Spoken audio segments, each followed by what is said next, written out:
Good advice is golden when it comes to riding and enjoying your e-mountain bike, but some advice should definitely be ignored. Here's some of the worst advice we've ever heard.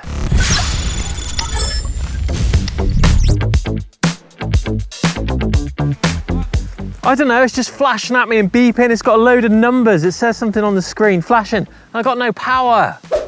An error code, just turn it off, back on, you'll be fine. Mine did that before. Let's go. Some bad advice is to ignore a fault code that comes up on your bike. The fault code is recognized by the bike's computer that there is an error somewhere in the system on your bike, and it is your job to find out what that problem is. Either Google it or use your owner's handbook to find out what that fault code means and get it rectified. Yep, an on and off might fix it temporarily, but it will come back and bite you in your butt at the worst time possible. Yeah, it's a great route. There are some pretty tricky climbs, and I must admit on my mountain bike, I was pushing and definitely carrying it up this really long section. But with that e-bike power, well, you're not gonna struggle, are you? Oh, you think I'm gonna have an easy ride because I've got an e-mountain bike? Well, that's definitely some bad advice right there. Any ride that involves carrying an e-mountain bike should definitely be approached with caution. Yep, you definitely do have the power to climb up and over some serious, steep technical terrain, but sometimes if those obstacles are spaced incorrectly, or they're simply too large for you to ride, or there's no grip, it can mean that you do have to carry your e-mountain bike. And in fact, on those rides, pushing or carrying a mountain bike is way easier than pushing or carrying an e-mountain bike. Something you definitely don't want to be doing is hike a bike. So choose those routes super wisely. Oh, that rack will be fine. Yeah, just stick it on. Let's go, come on. No, it won't be okay. If you stick an e-mountain bike on a rack that isn't designed for it, you are definitely asking for trouble. With a rack like this, it could bend, it could fail and leave your pride and joy simply bouncing down the road behind you, damaging your car, your bike, and possibly someone behind you in the car that's following you. You definitely need to get yourself an e-mountain bike certified rack. Yep, they are expensive, but way cheaper than a brand new bike, replacing the boot of your car and possibly paying out the insurance for the car that's following you.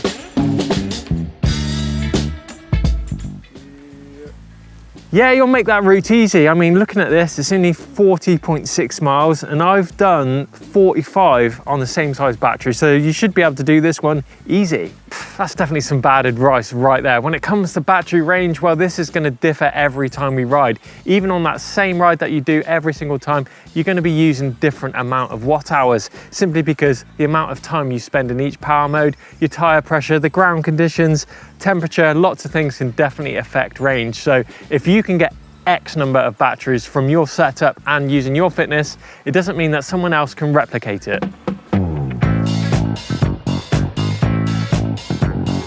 Wow, these forks are so soft and slow. Oh my God, how hard are your tires? Wow, such a crazy setup. You should have it more like mine. Well, I think he's chatting absolute rubbish there, because we all like to ride in different places on our e-mountain bikes.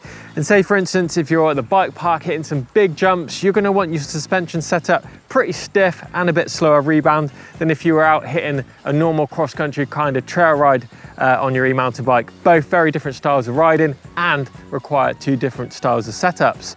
And the same goes for tire pressure too. If you're out at the bike park, you're gonna want a tire that's very predictable and very fast rolling, maybe at the sacrifice of a little bit of grip. Whereas if you're out trail riding, well, you want as much grip as possible and you want a very supple tire that's gonna absorb all that trail buzz. There is no right or wrong when it comes to suspension setup and tire pressure, as long as you don't go to the extremes.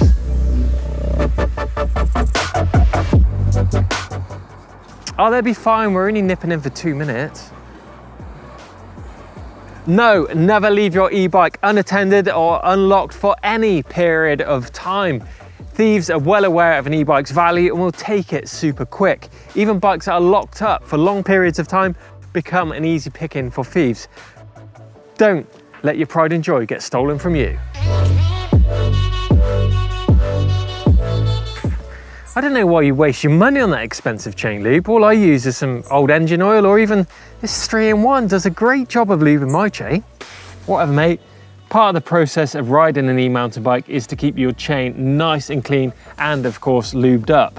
Now you need to use the right lube for the conditions that you're riding in, and there's plenty of e-mountain bike specific lubes on the market, so it's a really important one, this one. Say for instance, a dry lube, if you apply that to your chain in dry conditions, well, that's just going to apply as a wet lube, but then evaporate and leave your chain nice and dry, but lubed up. And in turn, if you were to use something like old engine oil or 3-in-1 oil, well, all that's going to do is attract all that dust from the trail to your chain, and in turn turning it into a horrible grinding paste, which will accelerate that wear of all your components like your chain, your cassette, your derailleur and your chain ring, and take it out super quick. So just make sure you're using the right lube for the right conditions. Why on earth do you use that fancy pressure washer when all you got to do is stop off at the local petrol station and use their jet wash?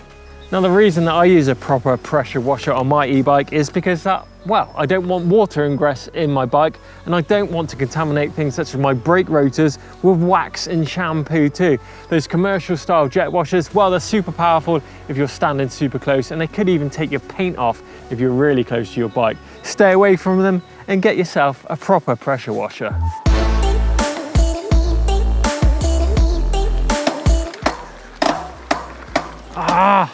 Hold up, these gears are jumping around all over the place. I told you last ride, you need a new chain. That's never gonna work. Now the chain and cassette on your e-mountain bike is a high wear item, and classic signs of it being worn out is jumping under load, particularly if you're going uphill and you're in these smaller cogs and you can hear jumping around. Well, that's a sign that your drivetrain is definitely trashed. Now you can't simply just fit a new chain to an old worn out cassette because it will still jump around, and vice versa. You can't fit a new cassette and fit that to an old chain because you're going to have exactly the same symptoms. Now to get the most life out of both of these components, they need to be replaced at the same time. So a new chain and a new cassette is definitely going to be your best option here. And once you've got that fitted, you need to keep on top of things with a chain checker and check that chain stretch out. Because if you do that, well, you can replace the chain before that cassette is toast, and in turn, buying new chains is way cheaper than buying a new cassette. So there we have it, a bunch of the worst e-bike advice we have ever heard in our lives. Get involved in the comments box down below if you've got any advice, good or bad. Love to hear from you guys. Give us a thumbs up if you enjoyed it. Make sure you subscribe to us here on EMBN. And whilst you're there subscribing, make sure you check out the merch store for all the latest new kit, jackets, jerseys, socks, shorts, you name it, it's in there.